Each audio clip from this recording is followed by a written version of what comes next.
Hi,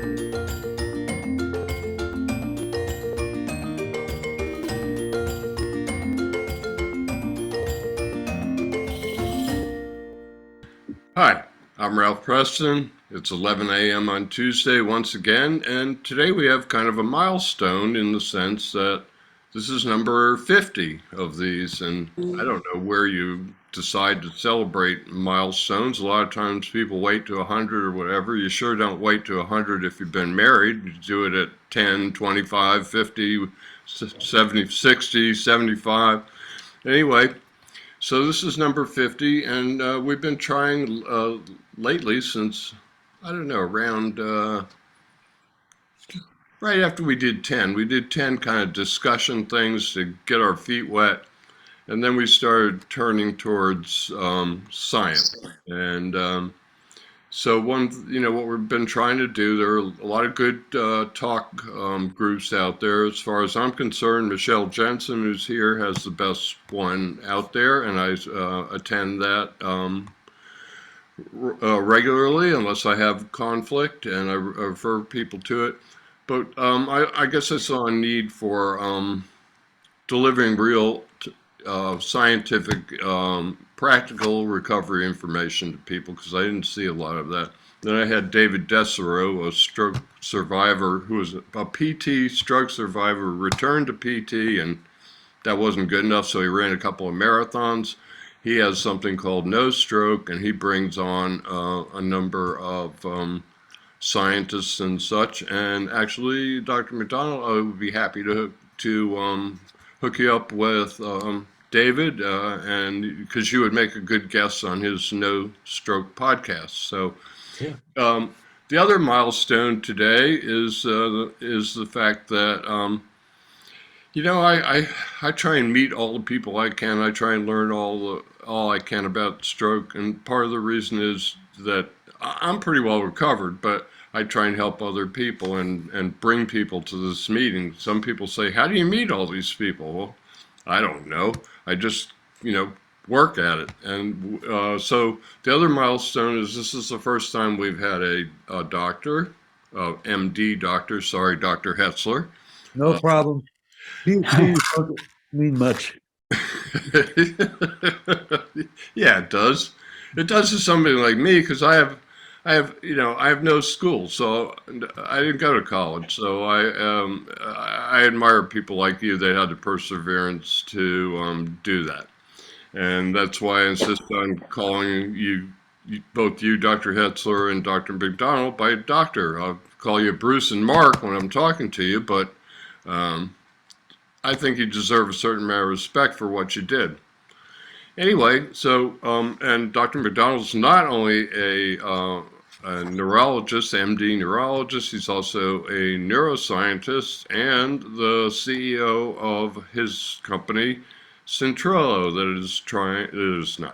that is marketing a digital therapeutics product, for lack of a better term, that helps people, keeps them on track post-stroke in terms of not having another one. Maybe I should let you explain this. We'll do it later in a minute. But anyhow, he has a company called Syntrillo, and we're going to let him talk about that. And gosh, I've gone on way too long in this intro. So welcome, Dr. McDonald. And I guess we'd start off with tell me a little bit about like your early years. Obviously, from what you're doing, people who become therapists and doctors and such are typically empathetic people. I'm an empath, so I get it. So, tell us a little bit about what what in your life was formative in terms of steering you towards being a doctor and also the brain. At some point, you had to develop an interest in the brain to become a neurologist. I know you well enough to know you didn't become a doctor for the money. You worked way too hard. So Yeah, absolutely. I mean, I think that's for me really where it all started. Interest in the brain. Before I knew I wanted to be a physician, I was reading all the books by great neuroscientists, and my passion really was systems neuroscience, understanding why, how consciousness works and how um, this this you know this mass of little plasmic robots can create things like our most profound memories and experiences, and really become the most sophisticated thing in the universe. And so that was where my intellectual interest lied. So I actually spent some time studying neuroplasticity and systems neuroscience. Actually, a lot of the stuff that we're doing now with Syntrillo's come full circle with that, understanding the way the brain adapts to experience, and ways that you can enhance that process. But ultimately, I was not satisfied just being in a lab, chopping hamsters' heads off and doing experiments. Uh, I, I enjoy people. I think that's for me that connection, and being able to um, just have a relationship with people, have an impact on people, and there's something more emotionally and spiritually fulfilling about service to people. And my father was an old school doc. Like, I don't even think there's a word that applies to them. They don't exist anymore. But he was an internal medicine doctor. But if you were his patient, you're his patient. So if you're in the hospital, he goes to the hospital. If you're in clinic, he goes to clinic. The clinic was right next to the hospital. This is a small town in the South, and so he was just your doctor, and you take care of your patient wherever they go, which doesn't really exist anymore. But Yeah. it was really, it had a profound effect on me, because I saw just the meaning he could create, and how important he was to just a whole community. So eventually gave up the lab coat for the white coat, and and went to medical school. I had an idea that it would probably have to be something with the brain. Uh, didn't want to get divorced. Neurosurgery is a pretty rough road. You know, I work pretty hard, but those people are on a different level. And I just love neurology. One of my mentors, so I went to the University of Texas at Houston, and one of my mentors there was a guy named James Carrata, who actually was one of a handful of people who created the first treatment for stroke, TPA. Uh, I he didn't. I shouldn't say they created it. They stole it from cardiology, but they essentially tested it in stroke patients, and uh, made some critical innovations so that we could figure out the timing and ways to make that fit and be safe for stroke patients. He also was the first person to bring the mobile stroke unit. I don't know if you ever heard about the ambulance that has a CT scanner in it, but he brought that over from Germany, and was the first person in the U.S. to do that.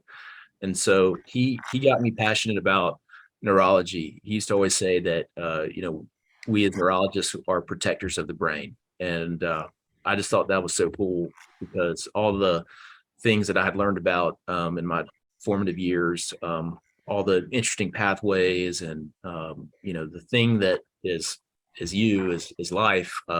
We protect that. So that seemed like this really the ultimate calling for me. So started to do work with him at the University of Texas at Houston. He gave me a taste or he gave me the bug for new technology, and so we started off using blood tests to figure out who would best respond to stroke treatments and who might have bleeding, and so that was the first time that I got interested in stroke technology, and that was over a decade ago. I eventually evolved in my interest, and one of the things that I became passionate about was machine learning and artificial intelligence. And so one of the huge issues, as you all know and have probably experienced in the worst way, is there's just a massive shortage of neurologists, and shortage of doctors, and really any kind of healthcare expert. I think the stats are, in India, it's like one neurologist for every 1.1 million people. I think it's one neurologist for every 2.2 million. In Pakistan, there's some countries in Africa with no neurologists, like entire countries with no neurologists. And here, I think it's one neurologist for every 20,000 people, yet 1 in 6 people have a neurological disease. So it it's I saw Is that a nationwide statistic or is that state by state? That's a great question. So I think that's a national statistic. And sometimes people lump in things like migraine and they don't always make a distinction between psychiatric and neurological disorders. But certainly with stroke, you see the certain states have a much higher incidence, the so-called stroke belt. So that was more looking at just general neurological prevalence. So things like stroke, Parkinson's, epilepsy. So things beyond stroke. I think if you have a small town, you need a doctor for every a regular primary care physician for every 500 or 1,000 people, somewhere in that range. So 1 in 20,000 is not. Yeah, we could use some more neurologists. We could also use some more neurologists that are more interested or more trained in stroke. It's surprising that I've been to a couple. Well, I've been to several good ones. Actually, you know this, but I'm involved with the folks at MUSC, so I go there, and I'm sure that your mentor. I bet your mentor is a good friend of Dr. Robert Adams, because he's the one who's been petitioned the FDA to get TPA from 3 hours to 4.5, and now they're working on 6, and they're doing experiments down there. You may know this because you're connected to them, where they've used it experimenting up to 24 hours. So. Yeah. He also has been involved in telestroke and telehealth, and they recruited him from Georgia. I believe he set up the first telehealth and telestroke thing there. So I guarantee you, your mentor and Dr. Adams know each other. Yeah. They don't have nothing in. Oh, sorry. Okay, sorry. Yeah, MUSC is a fantastic program. They have some of the best stroke neurologists in the world. So I know a few of the. Dr. Adams sounds familiar, and I think Dr. Chimowitz is another one. Yeah, I've been to him personally. I know a bunch of them. Yeah, they're good. But in the groups we hear a lot of people talking about, I went to my neurologist and they weren't much help. I don't want to point the finger completely at neurologists, because a lot of stroke survivors are not the world's best patient advocates for themselves. That's one of the things that we preach, and that you and I've talked about, is that it's important to figure out, as a stroke survivor, how to navigate the system. I see this post all the time. Michelle will tell you, I'm going to my neurologist next week. What should I ask him? I mean, what do you mean, what should you ask him? The first time I went to see mine after I got released, he released me. And I said, what does that mean? He said, it means I don't need to see you. I said, what if I want to see you? He said, well, you can keep coming then, I guess. So I did, until they grandfathered me, and they made him a pediatric neurologist, because they were missing there. He should work for a hospital system. So you know how this works, Dr. McDonald. Yeah. They had a pediatric guy in doing adults, and they had a hole, so they made him go over there. They grandfathered me in. But I took a list of 17 questions with me, and I post it sometimes. I post it and say, well, here's what I ask, Certainly, you should be trying to find out what caused your stroke. We see a lot of posts where people say, well, I asked my neurologist, nobody has any idea. I really wonder if that's the fact that certain amount of strokes just aren't definable, or whether people are, I think there's some of both, and whether people just really aren't pursuing it to the level that they need to with their neurologist to force an answer or get to the bottom of it. I think it's tough. Who's that? Okay, sorry. I think it's tough because the way that the system's set up is you get about 15 or 30 minutes to see someone of your patients, and 30 minutes if you've never seen them before, 15 minutes if you know them, there's just not a lot that you can do in that time. It's unfortunate the way that our system's set up, because right now the one use for neurologists in stroke care that I see, well, there's really two. So when you come into the hospital and you've had a stroke, this is what I do in my practice as part of my telestroke and telemedicine work. You'll see a neurologist, sometimes in person, sometimes on screen, and they help make a treatment. And then as you're in the hospital, their job is to figure out why you had the stroke and put together some initial plan. And then when you see the doctor later in clinic, which surprisingly 40% of patients never see the neurologist. A lot of that has to do with just the hospital dropping the ball, or the primary care doctor dropping the ball. They're really there just to double check that this is why you had your stroke and you're on the right prevention plan. And then most of the time they discharge you from clinic and say you're done. Even though stroke behaves like a chronic disease, both in terms of its recurrence rates and just the impact on the person,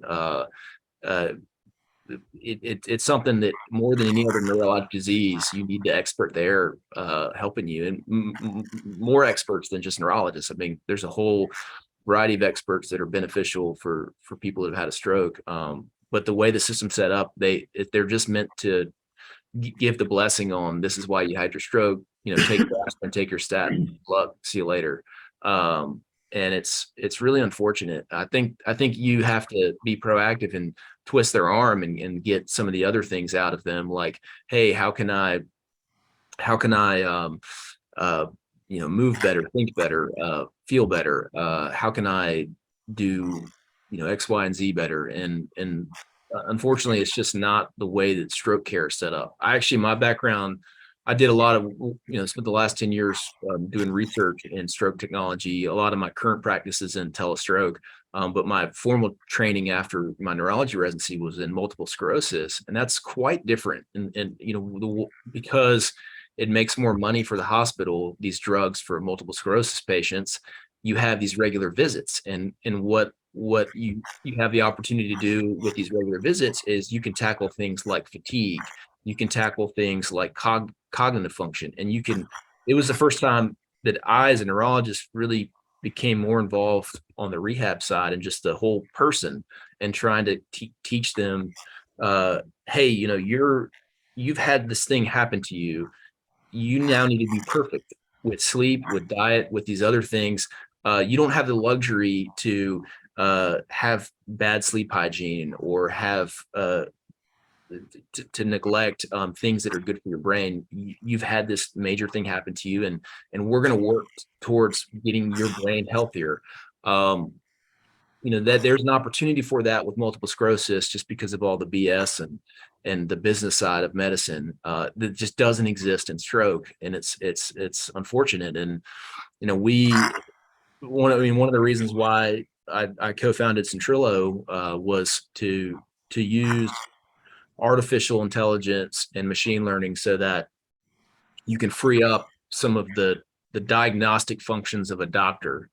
You can automate that, and then it's more about just being there for the person who's had a stroke, or the caregiver, and just it allows you to have a more complete offering. If some of the things that a doctor's supposed to do, we can do that with technology, because that's the problem right now. There's just not enough doctors and enough time to get all the things you could get out of a doctor, especially a neurologist. I mean, right now the primary care doctors are the ones that are managing stroke risk, and most of them don't know what the Sparkle trial is. What's the data on statin use? Most of them don't know, where are we with cryptogenic stroke and anticoagulation. I mean, they're not the people who understand how to prevent stroke, and yet those are the people that are guiding you, or managing your stroke prevention day to day. And so, is there a way to take what neurologists know, extract that out, automate that, and then use the neurologist to kind of do the other things that we can't do in the system? And so that was the reason for Syntrillo. And obviously you have to walk before you run. So we're much simpler than what we plan to be. But eventually we want to change the way that stroke care is delivered. So.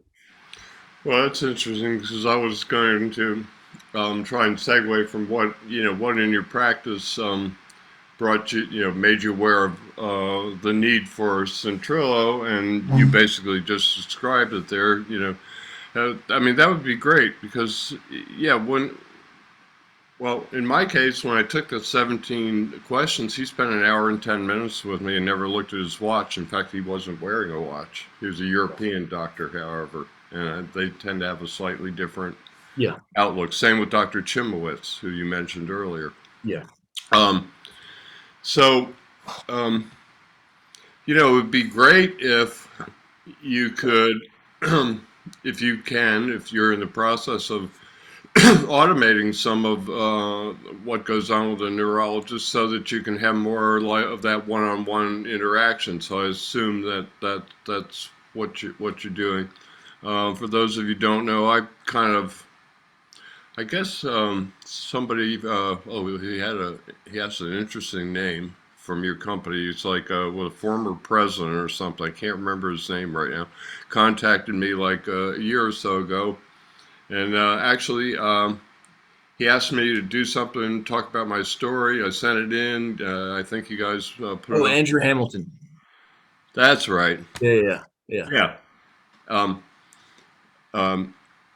Put it up with some other stories, and then you contacted me about a year later and said, I don't know if you remember us. I said, well, yeah, I guess I remembered doing that. I do whatever anybody asks me to do. So Dr. McDonald and I have been talking a little bit about what it is that we need as stroke survivors. And I think that's real important because, well, he's a neurologist and he knows a lot more about stroke than we do.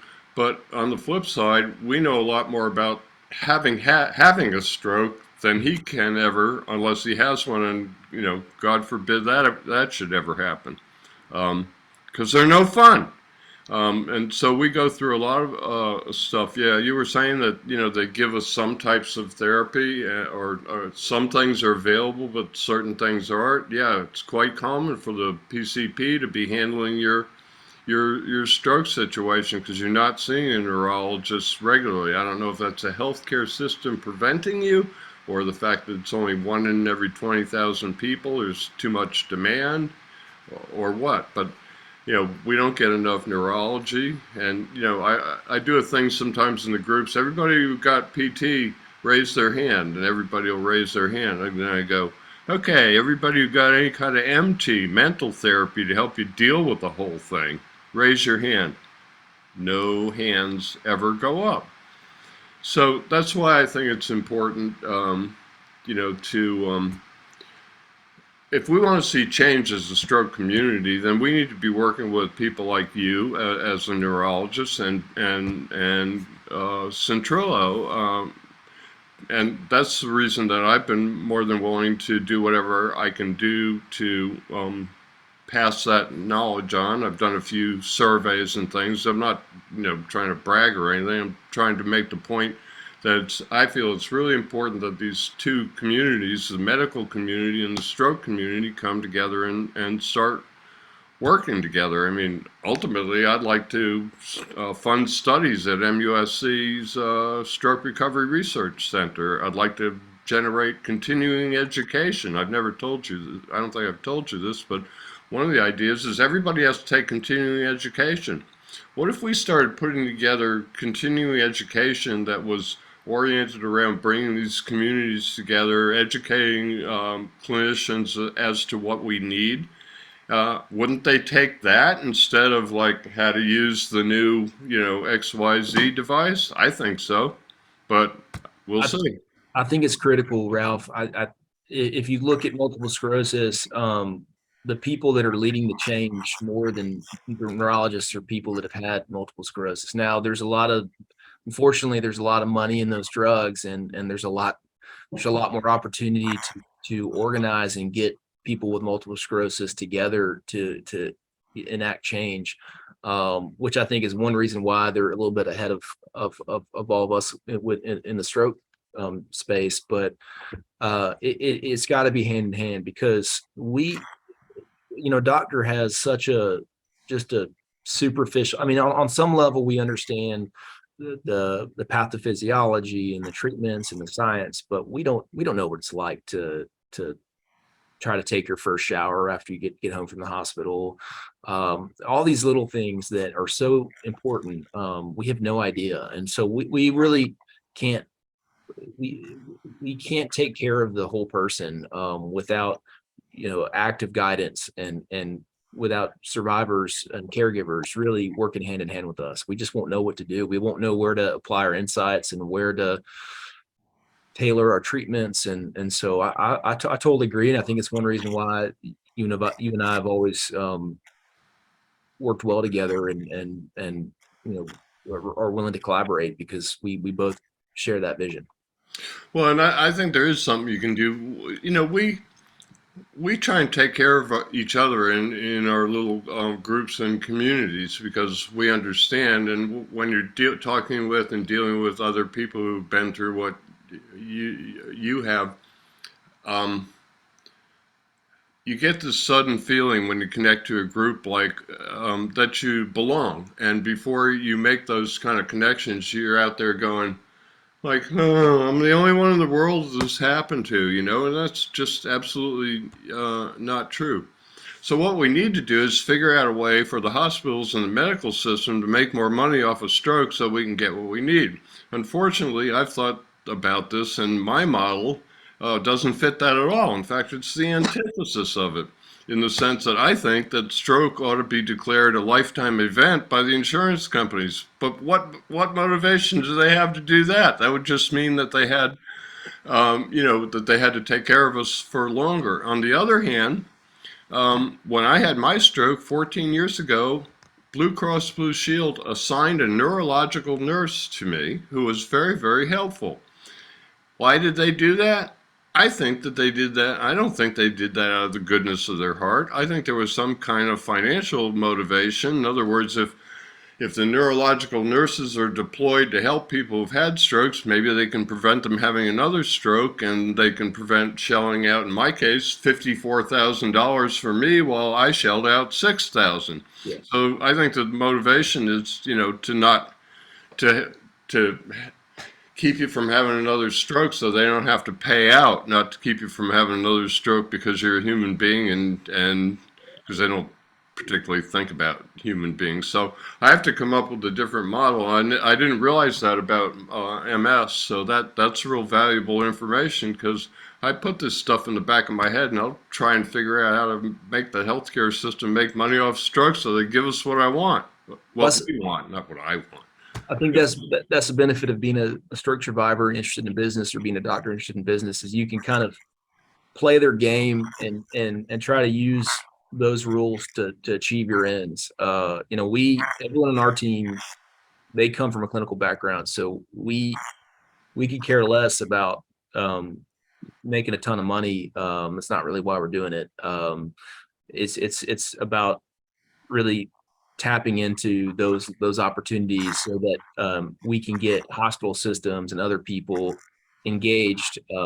We can get investors excited because we're finding ways to make money. We can build technology and we can reach more people. But yeah, you have to know the levers to press. I will say this, it's changing. So the reason why MS was ahead of stroke was because we operated on what was called a fee for service model. So this is why drugs or surgeries get reimbursed a lot more than just knowledge work or seeing a doctor and they tell you do X, Y, and Z.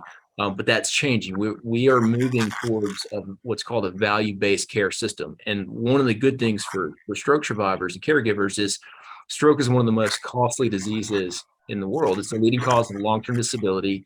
It's going to cost someone like Medicare Advantage, who does short-term and long-term care, about $170,000 on average. It's going to cost a large employer like Walmart $290,000 on average when you factor in productivity costs. And when we're in a healthcare system where they care about cost and efficiency, and they're rewarding people that are more efficient, you're going to start to see the pendulum shift. And I think that there are more systems and mechanisms in place to reward people for those types of programs, Ralph. So one of the things that's interesting is if you're if you're a large insurer like United and you have a member who's had a stroke, the Centers for Medicaid and Medicare are going to give you another $11,000 a year to take care of that person. Now, in the current system, I don't know if you all are seeing that in terms of your care, but there's mechanisms in place to actually give you more services, because we know that if you can help someone to not have a stroke again, or if you can help someone function better, feel better, it saves the system money. And I don't mean to sound heartless, because it's not about money, but for those people, it is about money. And so you kind of have to figure out how to pull the strings in a way that you can kind of get what you want to do. Right. So before we started recording, we were talking about Google and YouTube. It's all based on the numbers. So yeah, we have to learn how to deal with the things that we deal with.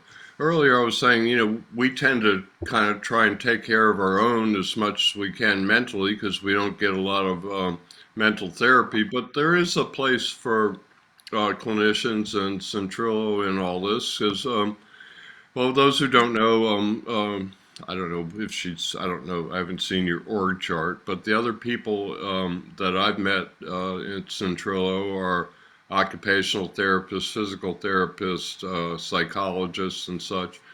And Drew Brazier and I have had a couple of conversations about the mental therapy aspect. So, and I've told him I think we ought to make it a series. I'm willing to appear, not that I'm a psychologist or an expert. He's a psychologist. It's kind of an interesting dynamic, because I'm somebody that went through depression and everything, tries to help other people. So I know a lot about the issues that people face, because they complain about them a lot in the stroke groups that we run.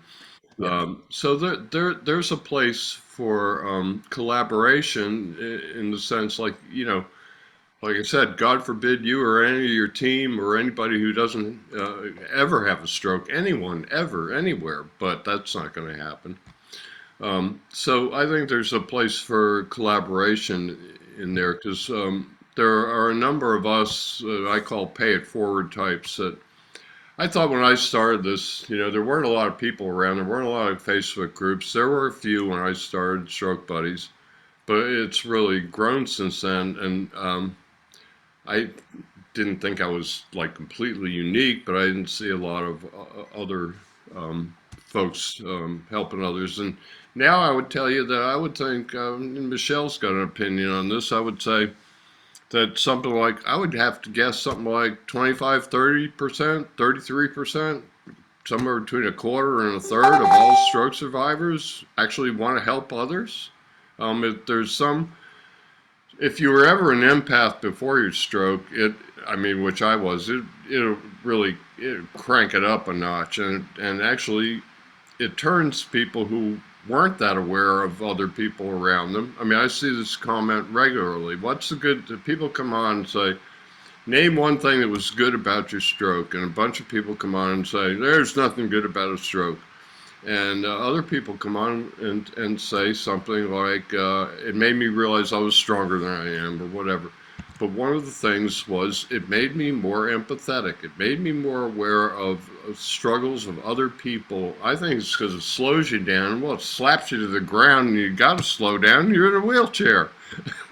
and you also have gone through a life-changing experience, so you become aware of the other people around you more who have also experienced a life-changing experience, and it just makes you more empathetic. So I think there's more help in the stroke survivor community than the medical community realizes. And how do you harness that? I don't know. I'm trying to figure it out. That's why why we talk. And Yeah. and Drew, for a while there, I wish he'd do it again, because I kind of like it. Drew was sending me like these really profound questions, like once a week, like, okay, what would you look for in a stroke coach if you're a stroke survivor? Well, I mean, that's a great question. It's a pretty big question. I answered it and then I posted it in the group, and darned if I didn't forget a couple of things. Because I didn't need somebody who to kick my butt, but there's certain people, I think Michelle has expressed this a couple of times, where people said, I wish I had a drill sergeant come over and make me do it. That was an interesting aspect. So I think by working together that we can accomplish a lot, and that's my mission would be to help organize the stroke community into a real community. And Yeah. Yeah. Michelle's got one, I've got one. I'll tell you, there are other stroke groups out there that are groups. They're not really communities. How do I know that? I posted like the thing about the stroke coach in two groups, the MUSC group that I run and Stroke Buddies. MUSC is 50% larger, 12,000 people. Stroke Buddies is 8. In Stroke Buddies, we got 27 replies. One was off topic. In Young Stroke Survivor Support Group, we got 2 replies. One was off topic. What does that tell you? Yeah. It was interesting. And then he asked me about, like, what are the top 7 or 10 things that you had to deal with? Oh my God. That's quite the question. And I put it in both the groups. And again, we got much more in Stroke Buddies. So I think if we come together as a community and then work with the medical community, I think we also need to work with the teaching hospitals and develop continuing education.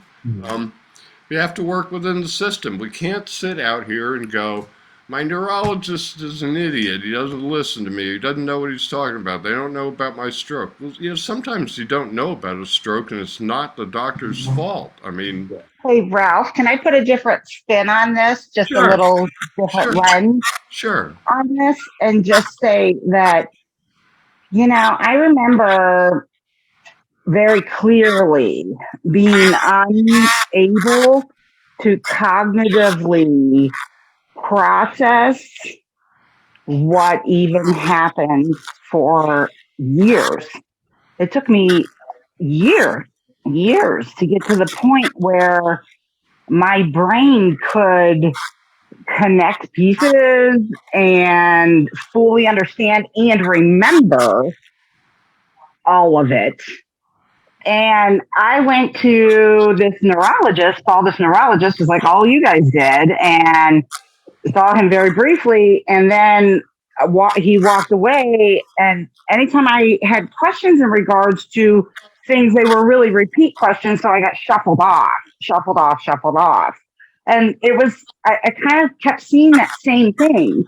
And maybe understanding, like, I'm not surprised that those numbers that you got or those answers you got were as limited as they were, because I know for myself, I had such a hard time with clarity and brain fog and remembering and understand and computing that process through my brain through the first couple years of this. It took me a long time to understand that my body system needed a reset. And I didn't have anybody speak to me about that. You know, so when we're diving into these groups and we're trying to help people out in the way that we are, you know, I feel a tremendous amount of empathy, but I also see the scatteredness of what the stroke has done to somebody. Yeah. You know, I've got, certain things that are like my kryptonite, if you will, and that's, I had neuro fatigue. I mean, I was exhausted, but I pushed through it. I didn't really have what I understand most people describe as brain fog, and I didn't really have any cognitive issues or short-term issues. After that neurologist visit, on the way home from asking the 17 questions, I asked my wife, I said, he was talking about cognitive stuff. He asked me if I had any cognitive issues, which I always find is an interesting question, because if you lost part of your brain, how would you know? Somebody actually asked me if I lost my creativity, because I'm a photographer and creative type, and the snarky Ralph wanted to go, yeah, I had it here a minute ago. What happened to it? But then I thought about it. Anyway, so I asked my wife and on the ride home, what she thought, because how would I know if I was different? And she said, no, you're still the same snarky, whatever you always were. So I took that as that I was okay. So just like I didn't have really, really bad spasticity, and I got rid of mine through moving. So as stroke survivors, the one thing, and Polly Hutchinson, who has PT this morning and would be here, you know Polly, because she's trying to hook you up with something. What did she tell me the other day in Virginia? Oh, Sheltering Arms. Yeah. Yeah. So I went to visit Polly at Sheltering Arms, and she, taught me about extreme spasticity. So one of the things that we have to be careful of as a community is that we bring all these different viewpoints in. So thank you, Angelia, because that's one that I don't think about because it didn't happen to me. Just like I tend to, well, since I visited Polly and I tend to be aware of that, and I'm going to tend to I'm going to remember that you brought this up, and I'm going to try and be more aware of that, so that I'm kind of presenting the whole picture for the community. So, what?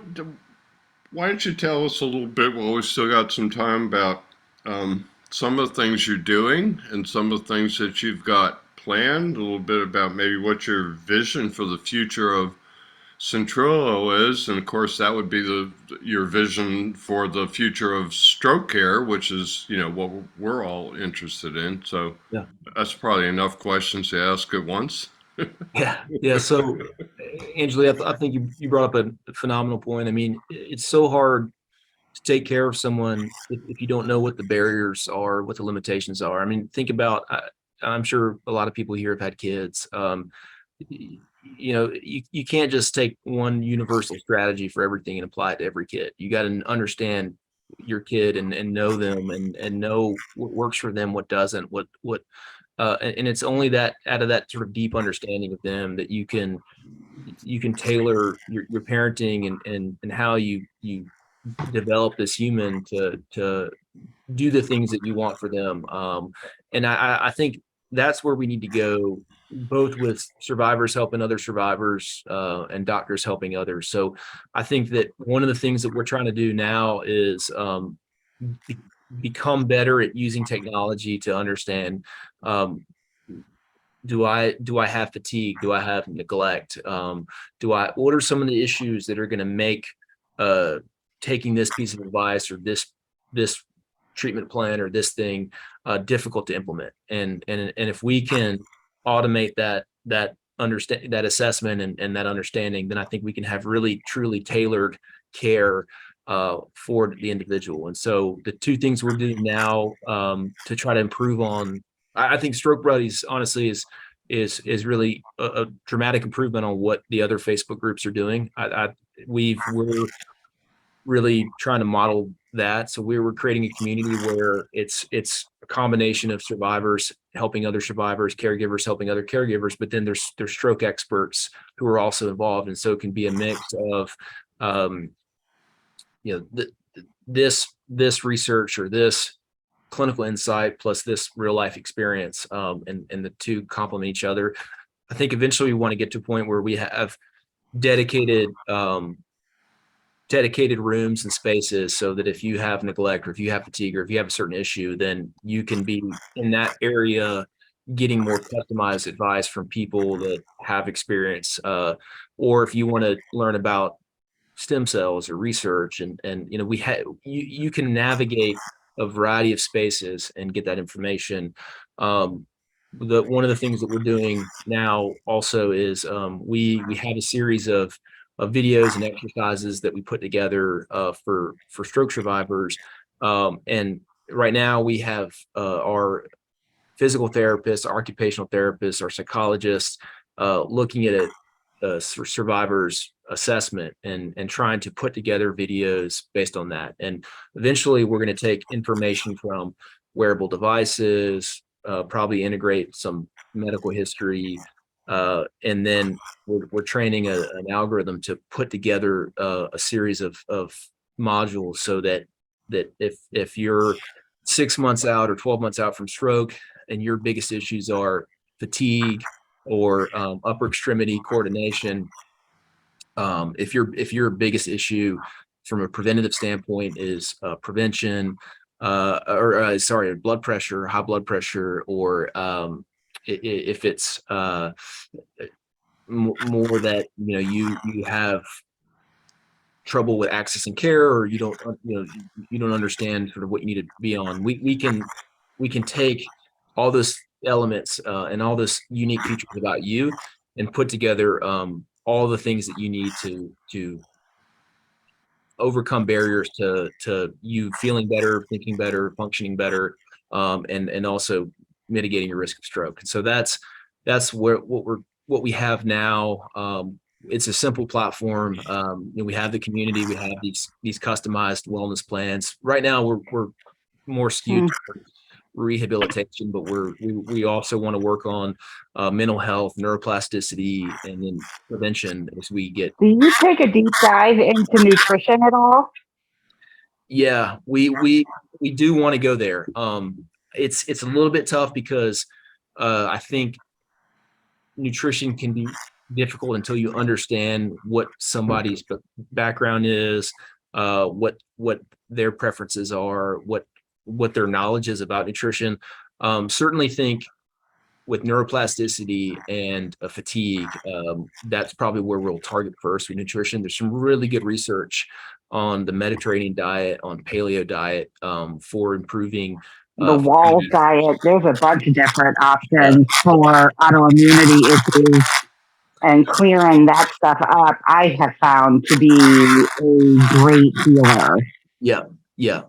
Well, go ahead. Sorry. Well, I was going to say, and honestly, there's such an overlap there. So, one of the reasons why we give statins to people that have had a stroke, even though their LDL or the bad cholesterol isn't that high, is because there's an anti-inflammatory effect. And we probably wouldn't need to do that if people were on the Walls diet or paleo or Mediterranean. So I think there's a lot of things like diet and the right types of exercise that can help with inflammation, that can help boost fatigue or boost energy and fight fatigue and help with neuroplasticity. So I definitely think nutrition is something that we've started to work on.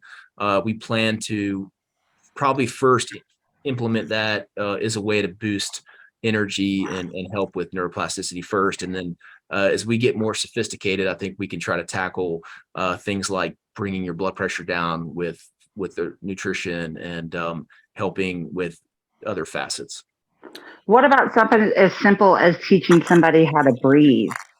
I was just going to bring that up. I was going to say, I'll re-ask that for you, Angelia. I put up my hand because I was say two things. One, we have a nutrition group that if you have somebody interested in this, Dr. McDonald, I would suggest you put them in touch with me, and I'll put them into our nutrition group. It's grown from 500 people to 1,500 people in 3 months. Oh, wow. That's 1,000 people. Stroke Buddies in that same 3 months is 8,000 people already. So it grew maybe 200. So there's something going on with nutrition. Angelia, who was talking about breathing and such, introduced us to Karina Hines, a functional nutrition chef, and we also have Erica Wasser, who is pre-stroke was a nutritionist. But we're lacking scientific and medical information. Well, I would say that about anything in every group, because the more scientific information in the medical community we have, then the more we feel like we're on the right track. So even if we had enough, I would say more is still welcome. But one of the things that I found in all the people that I partner with and bring here, the one thing that they get out of the groups that was unanticipated for me is that they say, I had a PT say, wow, when I joined the groups, I realized what people are going through. They said, all my patients must come in with their game face on because I never hear about this stuff.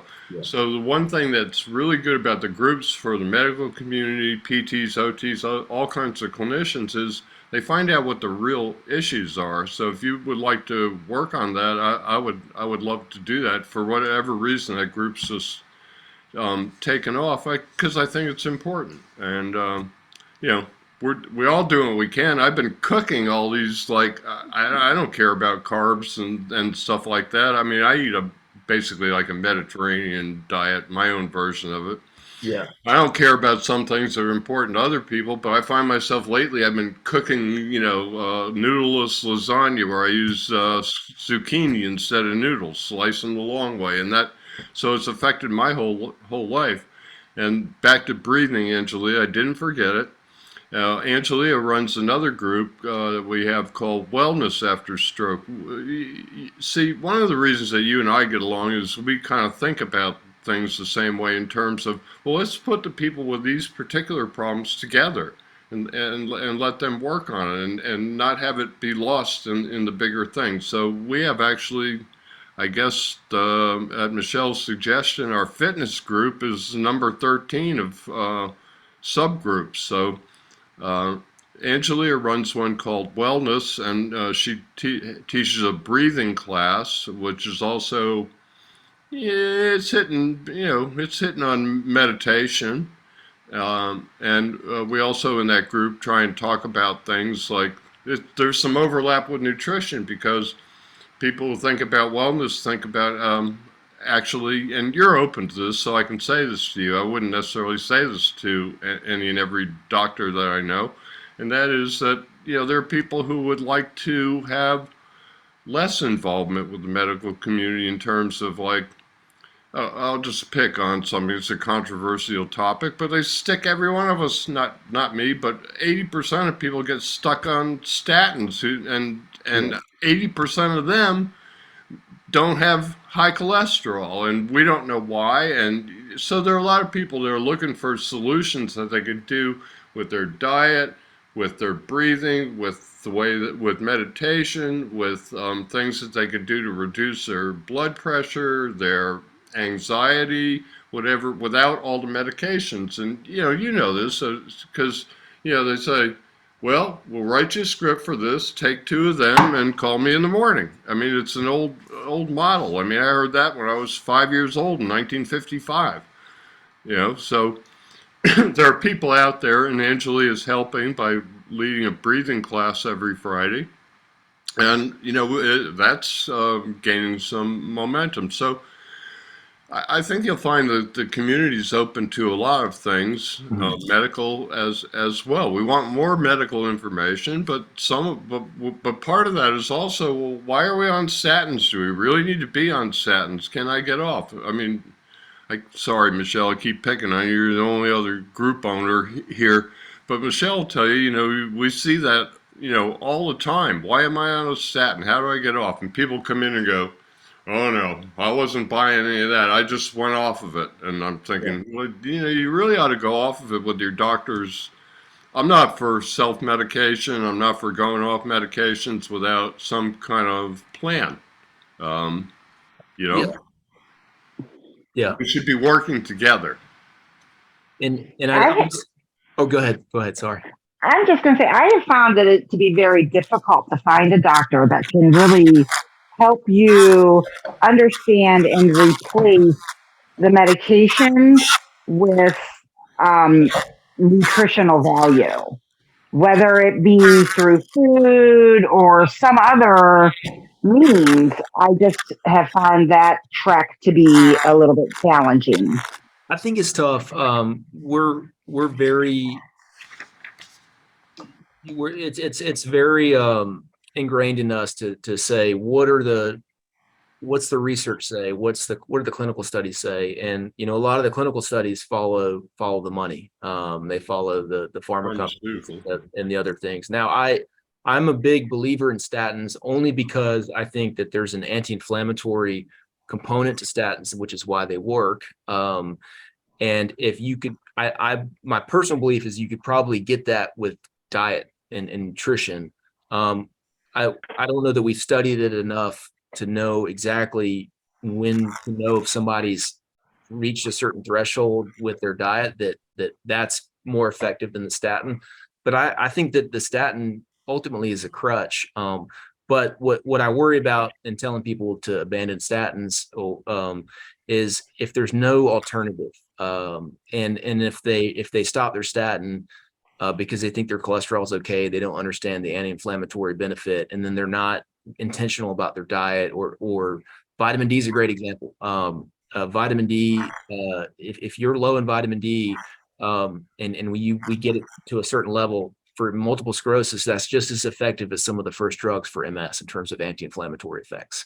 And so if somebody's not put on a regimen where they're really trying to calm down their immune system, and because what happens is these plaques just get real nasty, and so the way that we think the statins work beyond just lowering your bad cholesterol is stabilizing these plaques, and so if you could do it, I think we'll eventually get to a place where we can do that stuff with diet, and honestly, I've seen some research on meditation and the benefits on the immune system even. Much more of the research is on kind of cognitive function, neuroplasticity, and empathy, and those types of things. But I think we can eventually move beyond medicines. But doctors are very cautious. We like things that are known, and we like the data. But I think it's a mix. I would say that we need to be more open to the right types of things that are going to help someone live a more fulfilling and healthier life. And I think it's medicines plus. And I think eventually we as the medical community have an obligation to move beyond medicines. I feel very strongly about that, but I also think that we don't do a good job educating people on why statins work, which is that. No, you don't. I'm not an anti-statin. I'm anti being in the dark. Yeah. Yeah. And we feel like we're in the dark a lot, and it's great to hear you say that medicine should be moving beyond medicine. We had I mentioned Karina Hines, the functional nutrition chef. She did a presentation for us on inflammation and sugar. That was the kind of the negative side, and she came back and did one on foods that are anti-inflammatory foods that are good for both gut and brain health. She's just a chef who's studying nutrition. It'd be great to get her together with some kind of working with medical advice as well to be working on She's this. already working on that, Ralph. Actually, it might be something that this gentleman would be interested in to discuss after the meeting. There's some really big things that she's working on. Her and I go to school together, and we're both in the functional nutrition practitioner program. Mhm. And we're wrapping it up, but it's learning how to use food as medicine. And Yeah. I agree. I'm not anti-doctor in any way or anti-medicine. I just firmly believe that there is a way for our bodies to heal Yes. completely in whole. And you have to do that in a combination. It's not one or the other. And quite frankly, it's not about anybody making money. It's about whole health and where the value of life is. Yeah. And that's within life, in my opinion. That's what the stroke has taught me. So, and I really think it would be a good idea for you to talk to my good friend Karina.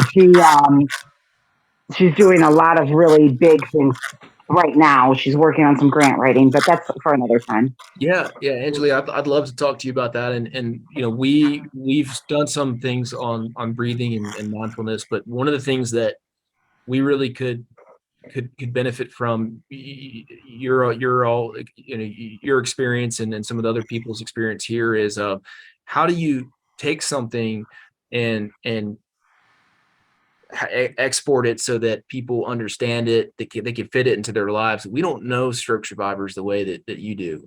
We don't have that collective experience, and so we can have one of the people working for us. She came from Harvard Mass General and running their stress and wellness clinic, and so we can create good content. But how do we actually make it work in the sort of day-to-day life of a stroke survivor? We're not good at that, and I think that's really where. Well, wouldn't you ask the community about that?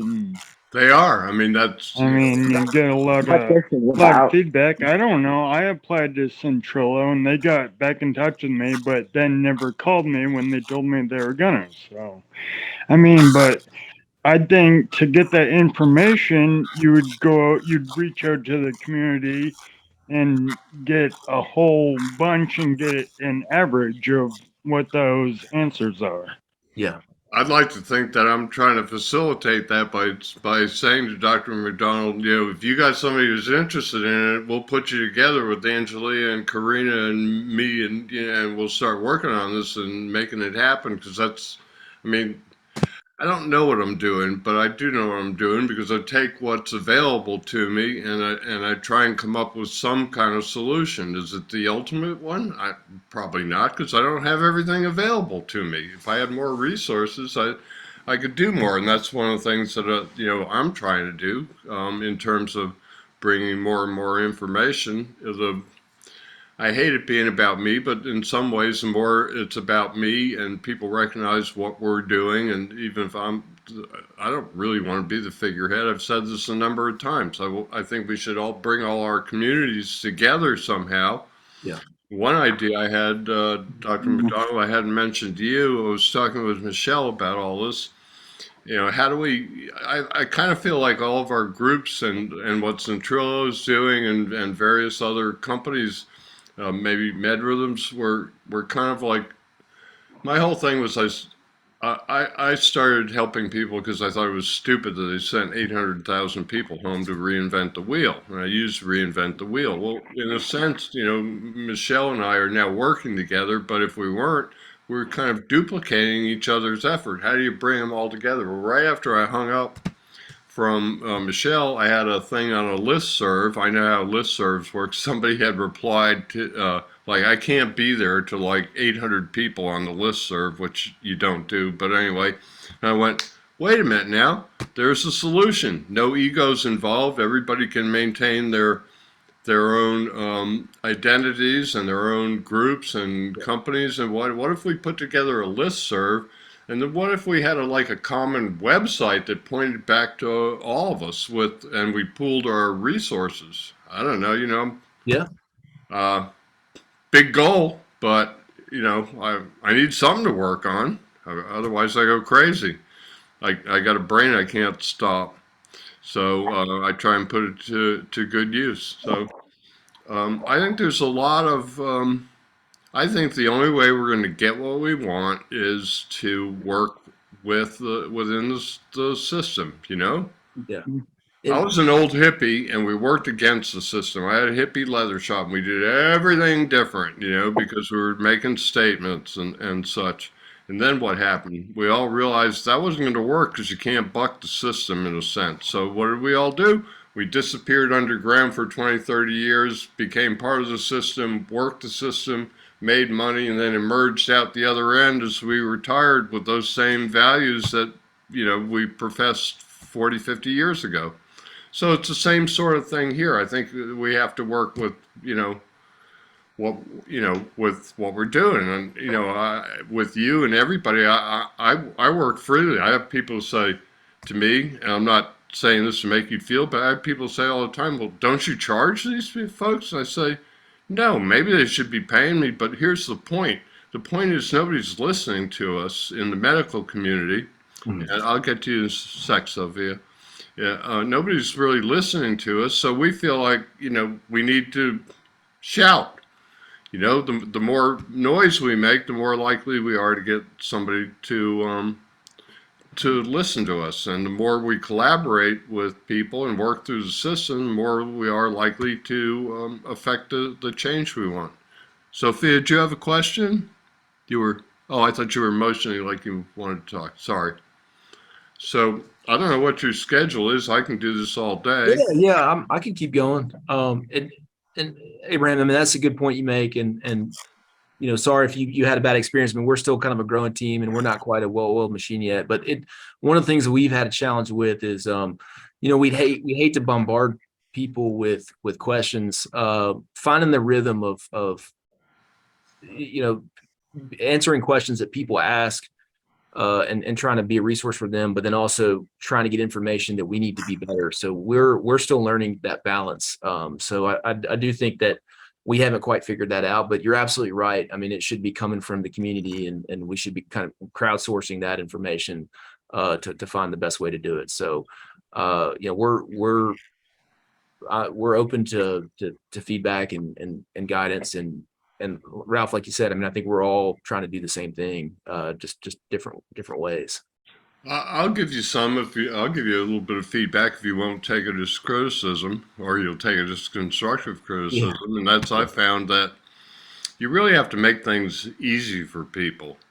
Mm-hmm. And I know you want to collect email addresses, and I know you want to go through certain things, and if you you may be paying for the platform that you use. There are other factors I may not know about, but here's what I think, and I live by this, and everybody in these groups will tell you, I mean, everybody here today will tell you that when I post stuff, I post links, I post pictures, I capture their attention. I make it easy for people, because if you don't make it really easy for people, a couple things happen. They won't put up with it. Mm-hmm. You know, okay, for a while, Michelle worked it out. I'm sorry, Michelle, this is about the 8th time I've picked on you. Michelle worked it out, and after the last thing with Drew, I have a draft to send you an email about this, but she was having people register for a while. She got it worked out, but for a while there, like, just to come to her meeting, I had to sign in. Then it forced me out of Zoom, back into Zoom, signing in again, and whatever. I'm a friend of hers, and I want to participate in the group, but it was almost making me feel like, well, this is a real pain in the butt every week. Yeah. And after about 3 weeks, I don't know what you did, Michelle, but I don't have to do that anymore. You fixed it. Well, you know, Ralph, that's the KISS principle. Keep it super simple. Right. You know, okay, I help a guy who's got a couple of stroke groups, and he says, please join my group. And he doesn't name the group. He doesn't even give you the name of the group. And not only that, so I told him, well, post a link. Well, how do you do a link? So I sent him links to his own group. And then I made him up graphics. Please join my group. And I made it really nice, got some stock photo pictures, and doesn't use them. So, he wonders why he doesn't get people joining his group and his YouTube channel. Is because he's not providing them with the information. People need to be able to click on one thing and have it work. And so I strive for that, and I'd be more than willing to impart any knowledge I might have, hook you and Drew up with Michelle and start talking about it. I'm open to talking about all these issues, because the more we solve all of these issues, it's good for both your community and our community. So, yeah. My advice would be make everything as simple as you can. The KISS principle. So, all right. Well, I'm going to try and get other people to ask some questions. Dr. Hetzer, I can't believe you haven't had a question. Okay, well, I've got a question for Dr. McDonald. Okay. Doctor, could you please explain the difference between a neurologist and a physiatrist? Yeah. Okay. So that's a great question. So, physiatrist is interesting. A lot of times that people in that whole specialty go by a different name now. That one of the new categories that we see is like physical medicine or rehabilitation. But a neurologist is really the doctor that is specialized in the diagnosis, treatment of disease. A physical medicine and rehabilitation doctor is one that is, their background is in rehabilitation.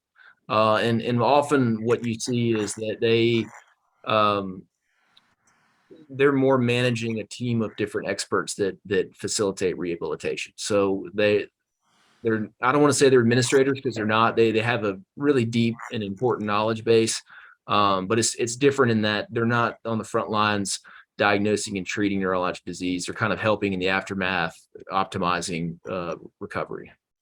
But as a survivor community, they're very important to us. And one thing I wonder is, I don't know if I have the numbers right, but I believe in other countries you have 2, 3, 4 times as many of them as we have. They're fairly scarce around here. And again, back to the post. I learn a lot by what people ask for, or what they talk about. And most people will tell you that they've had positive experiences with physiatrists, or I forget the new term. And other people tell you where. A lot of times, people say where I heard about. They hear about them, but they can't find one. Try and find one. In the U.S., I believe they're much more prevalent in Europe. And you see them at acute rehab centers and other places, but it's hard to know where to go find them in a traditional outpatient setting. So it is definitely difficult and hard to access that expertise. The program, what is it? So, yeah, it's SynFit. You mean the program that we have? Yeah, that thing that what is it? Yeah, it's called SynFit, and it's the company Syntrillo. Okay. Yeah, Anthony, I can send you some stuff afterwards. And we're just kind of getting started. We're more in the pilot stage, but definitely we'd love for people to join the community. Okay, there we go. Okay, good. Thank you. Anthony, I've sent you stuff every week, so I'll make a note to Anthony Syntrillo. Yeah, and I'll send you some links and stuff. stuff. You're putting in the chat, right? Yes. Okay, good. And we're building an app. We're building an app. So is it on? Can I get it for my phone, or soon? Not ready. No, it's not ready yet, but there's a web platform, so there'll be a link for a web platform. Dr. McDonald, I have a question. Yeah, go ahead. So in the beginning, you said something, I don't know if I remember, SPTD or ST, something about cells. Treatment with your own cells. When you take a blood and you... Stem cells, were you talking about? Yeah. Yeah. Somebody mentioned to me, and stem cells. Yeah. Yes. Well, I'd love to hear your opinion. I'll offer mine before you do. I think there's a lot of promise there, but it's not a practical thing right now. I mean, maybe you know more than I do, but like the Mayo Clinic and Stanford University, there are only 2 or 3 people that are conducting trials. Their trials are hard to get into. They typically want you to be under a year, so it lets out a lot of older people who are more than 1 year out. I think that they hold a lot of promise, but I try and let stroke survivors know that if you can get in with Stanford or Mayo, great, but they're not FDA approved. So there are certain clinics, like one in Colorado I won't name, that say they use FDA approved stem cells. They do, but they're not approved for stroke. There's stem cells that are approved for something else. And of course, if you press them on it, they will, and I did over the phone. I did. And they admitted that they're not FDA approved for stroke and all that, but they will lead you to believe that they are. There are unfortunately a lot of people that prey on us. Everybody from Dr. Tobenik, and I'll mention him. He can sue my butt if he wants, in Boca Raton with the Enbrel Intercept blood-brain, turn you upside, invert you, overcome the blood-brain barrier stuff, to herbal people, to all kinds of people. And there's stem cell clinics. People get desperate, and they will. I talked somebody out of spending $30,000 on stem cells in Panama, and I hooked him up with a friend of mine who's an OT, and he got his hand moving, and he was going to take out a second mortgage on his house. That's how desperate people are. 30-year-old guy owns a house. He's going to take out a $30,000 second mortgage to go to Panama. By the way, I have a friend who went to Panama and spent $30,000, a very good friend. I couldn't talk him out of it, neither could his wife. It did nothing. His wife said it was the most miserable week of her entire life, but I never got the story as to why. So I think that they hold a lot of promise, but that people shouldn't put a lot of stock in them right now, because I think it's going to be a few years. So I'm curious what you know and think about. Yeah, and I was more connected to this a couple years ago, so I don't know what progress has been made since then. Where I trained, they were doing some trials with stem cells. At the International Stroke Conference a few years ago, one of the keynote speakers or keynote presentations was about stem cells, and it seems that the main benefit is some of the growth factors, that it boosts neuroplasticity, but what we're not seeing, and this could be out of date, so I just want to qualify that, but what we're not seeing is that these cells come in and immediately become functional neurons that are now performing the same things that the neurons that died did. It seems that it's more that there's things within the stem cells that just boost learning and neuroplasticity. And I think that there's some research to even isolate those growth factors so that it's not necessarily the stem cells, but the things within them. So yeah, we're still early in the process, to my knowledge, mainly looking at recent stroke, so 3 to 6 months. Most of those studies, I believe, are acute stroke, and it's dangerous to go to places. Mexico has a bunch where you can go get stem cells, and I think it is not only dangerous because they're not true medical professionals down there and expensive, but you're better off trying to boost your neuroplasticity with diet and breathing. And they don't, the research is pretty suggestive that they don't just become functioning neurons. They really just support the ability to adapt and to recover more quickly. So I mean, personally, I wonder if transcranial magnetic stimulation is going to be really more promising in the short term than stem cells, because if you look at the way that stem cells impact it, the data for transcranial magnetic stimulation is a little bit more robust in terms of improving cognitive function and motor recovery, things like that. I'm not a doctor. I've only seen limited things. I followed a study at MUSC, and yeah, transcranial seems to be an area of promise. And I'm glad to hear you say that they don't, turn into functional neurons, because I always try and remind people of the fact that, okay, well, first of all, they're different delivery systems. So I've heard about people having you drink them, and I think, what does the hydrochloric acid in your stomach and your whole digestive system do to stem cells? They're going to make it through that whole thing, where basically the system is designed to tear everything apart and make it to your brain. And there's others that they've been injecting them into your spinal cord. I think you're going to have to inject them in the brain. I believe that's what Stanford and Mayo are doing. So we're not even to the knowing what the best types of delivery systems are. And so, I'm basically trying to coach and advise stroke survivors away from thinking that there are magic bullets until there is one. So I always say, even if they had the proper delivery system and they injected it in my brain and that was the way they were going to work, they're cells that hopefully become neurons. If they do, that doesn't mean that they're not putting in Ralph Preston's pre-stroke already trained neurons. Even if you have more neuroplasticity, aren't you going to have to still do all the exercises and train those neurons? I sure seem to think so. So it's not a magic, it's a magic bullet in that would give you more neuroplasticity, but a lot of these folks are looking to get a shot in the arm because of the old take two of these and call me in the morning thing. They're looking to get a shot in the arm and wake up tomorrow morning being who they were 2 years ago. Not going to happen.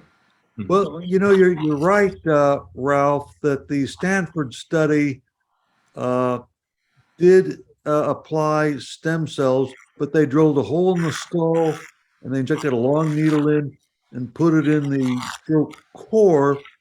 And it was discovered that the cells themselves died, but they secreted factors that stimulated the ability of those remaining neurons that were already in the brain to function better. Mhm. And unfortunately, there are a lot of stem cell clinics that do, well, I think nonsense.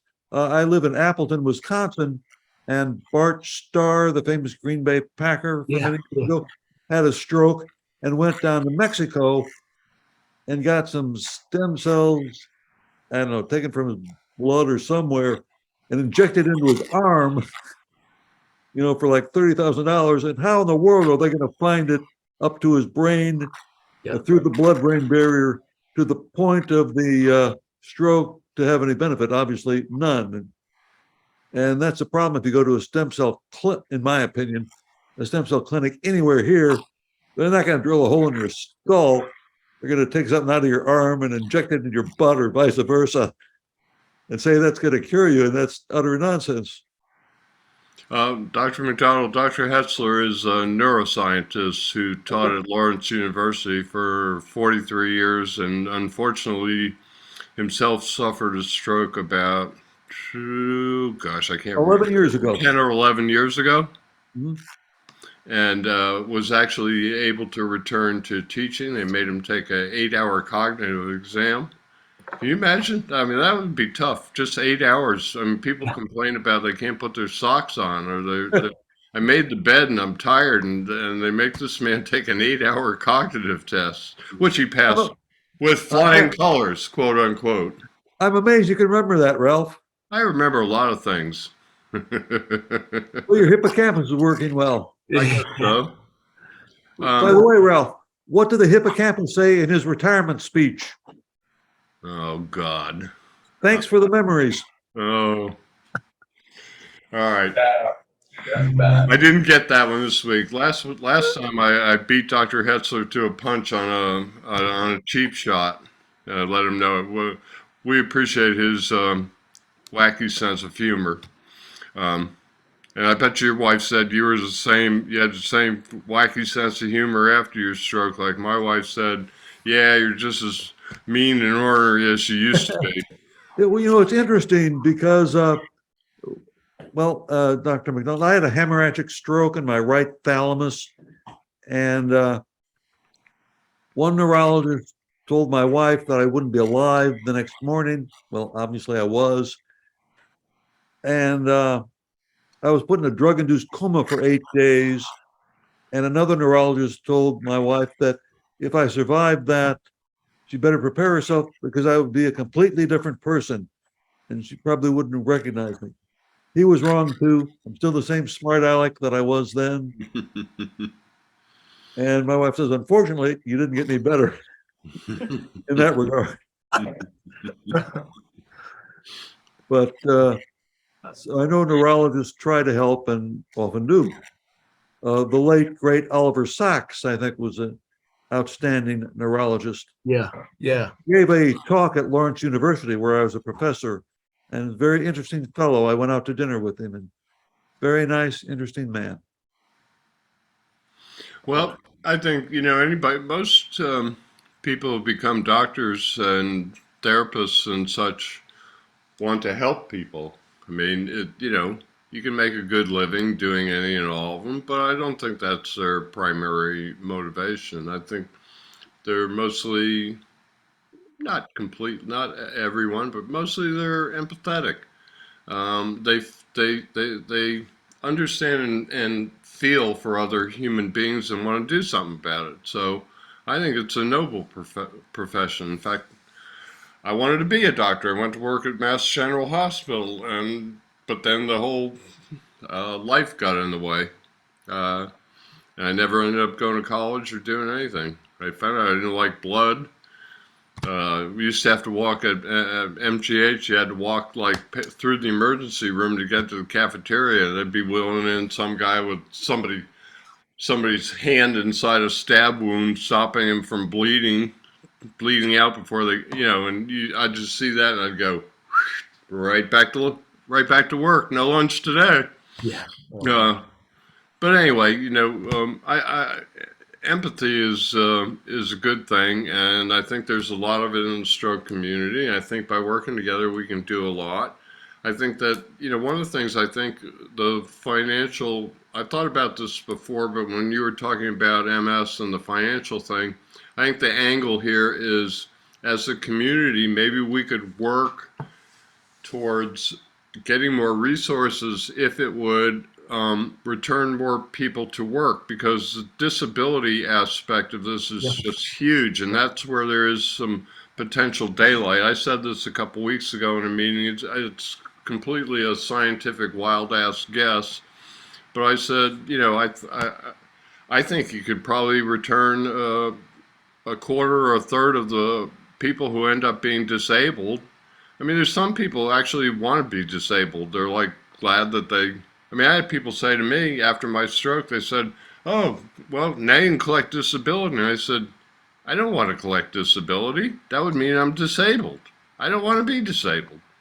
There's some people who are comfortable enough, and I'm not faulting them. I run into them. I don't understand them. They're comfortable enough just being on disability. But if we get more people back to work and off of disability, that would be huge for, like you mentioned, the companies they work for, like Walmart. I didn't realize that it had that much of an impact on the places they work. I guess that's for paying for their insurance, having them out of work, bringing them back to work, all of those kinds of things. So that's where the money is in stroke. And if we can figure out, I got a new mission here to, I have about 30 things in the back of my head. I'm going to file this one away.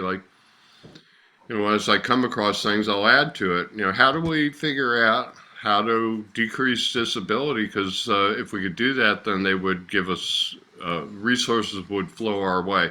My theory at this point is build up numbers and shout, because if we're a big enough community and we shout loud enough, maybe they'll start to hear us. So this is a little something that we can do, and maybe we can help do it together. So I'm sure you got to get somewhere sometime.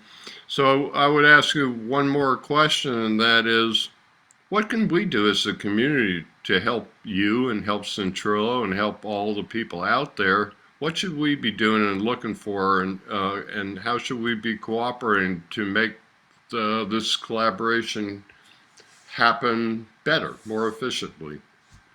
Yeah.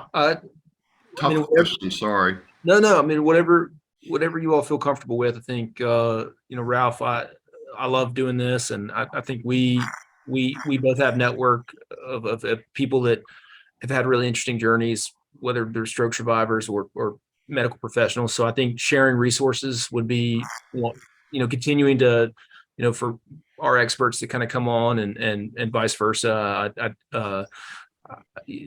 Talking to people that doing the functional nutrition and all these other things. We're doing webinars, and we'd love to share resources.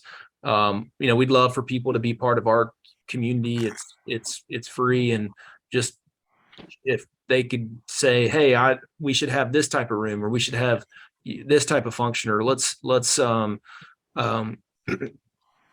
X, Y, and Z. I mean, we really wanted to kind of be a complementary group for stroke buddies, because there's no other group that has a better mission in terms of stroke survivors helping each other. And so, but the nice thing is we have investors, and we've got a lot of money to add cool features. So I think it could be kind of a good complement to stroke buddies, because we can, if there's some, and you've talked about this, Ralph, like if you want a search function or archive function, or any of the things we can't do in the current Facebook groups, if you all want to see in our community, we can program that. We have a team of software developers, especially when we move over to the app. So, we'd love for you all just to join our community and help us make it better and work with stroke buddies. I think we have the same mission.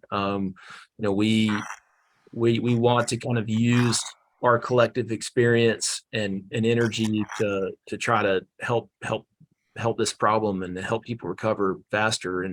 And we're going to targeted on a personal level. We're going to target it on a business level. And our goal is to get insurers and other large entities covering all of the technology so that this will be free for all the survivors. So we eventually want to move that way. So it's going to be almost like a business enterprise. You're trying to grow your community, we're trying to grow our community, and I think we can work together and share our resources and our insights. So what I hear is we should that you're open and you value input, and we should continue to give you all the input that we can and let you filter it and figure it out and conglomerate it and AI, artificial intelligence, and everything that you need to do in order to make it a part of your delivery system. So I plan on doing that. And while we were talking, I was thinking, Drew and I had a couple of good conversations. Maybe I should invite Drew on here to do an hour on, or a first hour, because you could do it forever, on mental therapy, kind of like we started on the SynFit Live. I also love to do more SynFit Lives. Not that I've got the answers or that I'm the genius, but one of the things I do, I think you've heard it a number of times here, is I read a lot of posts, so I get a lot of information from other people, and I kind of conglomerate that. I could tell you that most people tell you acupuncture doesn't work, and I believe it's because acupuncturists don't know much about neuro. I could tell you that, there are about 30 or 40% of people who say Botox did nothing for me. I don't know. I mean, this stuff isn't, I memorized it all. It seems like useless at the time, but then I find myself all the time like pulling out these things that are basically a conglomeration of posts and things that other people have said. So I try and also be like a filtering device and conglomerator. There's a term for somebody that puts up stuff together. But anyway, so we'll just keep doing what we're doing, and we'll just keep working with you. How do you move an elephant? You keep pushing. I really appreciate you coming on today. This was a great meeting, Ralph. Thank you. And thank you very much, Mark. Well, and we're going to come, Dr. McDonald's going to come back in 3 weeks, and we're going to talk about neurological things. So I'm going to do like some posts in the groups because we don't get as much participation as I'd like. And we all here, Michelle, and you have seen this, Angelia, in the groups. People are always clamoring for neurologists. I can't find a neurologist. I can't see one. Mine isn't any good. So I'm going to challenge all those people who complain to, bring some questions and bring some discussion points. It's not like stump Dr. McDonald. It's more like, what do you need? You're complaining all the time. Tell us what you need, because we can't, the medical community and the stroke community can't fix anything that they haven't identified as a need. So I'm going to be doing a little bit of promoting on that idea, because I hope that one's going to be every bit as good as this one was. And I completely agree with you. And I need to thank you for taking the time, Dr. McDonald. I really appreciate it. Everybody here does. There'll be hundreds of people on YouTube. They'll, get something out of it. And I hope we can bring them even more great information on Tuesday, October 4th, because it's back to, I think the important thing to remember is every stroke survivor out there is saying, what's in it for me? Because that's really the relevant thing when you're sitting in a wheelchair or your arm doesn't work or both. Okay, what do I do? How do I fix this? How do I get back to something more of what I consider normal? That's a dangerous word to use, but I didn't have another one. So thank you. I have a question. Oh, sure. Sorry. What if we have a group that the more advanced stroke survivors can work with Dr. McDonald at his clinic that he can find something small to the individuals working there, and yet at the same time benefit for the individual, give them an incentive to work there. Well, I can tell you that I can tell Dr. McDonald that there are quite a few people that are a good bit post-stroke, a good bit post-insurance. You know, anybody in this group got any insurance left? I don't know. Angelia probably doesn't. Billy probably doesn't. I don't think. Yeah, Wendy still goes to PT, but I don't know how she's managing that. There are a lot of people that believe that that feel strongly about continuing to get better when the resources around them dry up and disappear. So there are quite a number. In fact, I think that Stroke Buddies and I do a better job of serving those more advanced stroke survivors than the initial ones, because I don't know much about E-stem and getting hands going. I use mental practice. I mean, I know a lot of things about a lot of things, but it's hard to jumpstart somebody. I'm sure you're aware of that. You know, what do you do with somebody that's like laying in a bed? You know, how do you get certain things going? So there's a big community out there of people who, in fact, most of the people that are helping others are farther along. They've realized that they're the only ones that can make themselves better. They realize that it doesn't happen to PT 2 times a week, even if you're still in PT, and you are going to run out of insurance. Everything that we preach is not for if you run out of insurance, it's for when you run out of insurance. So we have a lot of those high-level stroke survivors who believe that they have to take responsibility, they have to learn how to be a PT, and they have to do it at home. Wendy, that's a great thing that you brought up. That's certainly something we can explore. I'm gonna Ralph, is it all right if I put my email in the chat and people can reach out to me? You can do whatever you want. I tend to not put people's emails or phone numbers in there because I tend to protect them. Yeah, I mean, I think we all have the same. We all have the I same can also, I can write, I was going to send Anthony something. I was going to connect. Yeah, send Winnie my information and we can connect after this about that. Okay. I'll also do it. I wrote down the thing about Angelia and Michelle and you and the whole wellness and nutrition aspect. And veterans, we'll call them veteran stroke survivors, just for my notes. So, all right, well, we need to let you go. And gosh, again, what can I say? Really appreciate it. You already heard comments from Angelia. They'll be positive. I'll hear positive feedback. I'll pass it on to you. This was invaluable. So, thank you, thank you, thank you. Yeah, I really enjoyed this, and I thank you for the privilege to be on here, and great to talk with you all, and yeah, I look forward to continuing to collaborate. Thank Great. you. Thank you.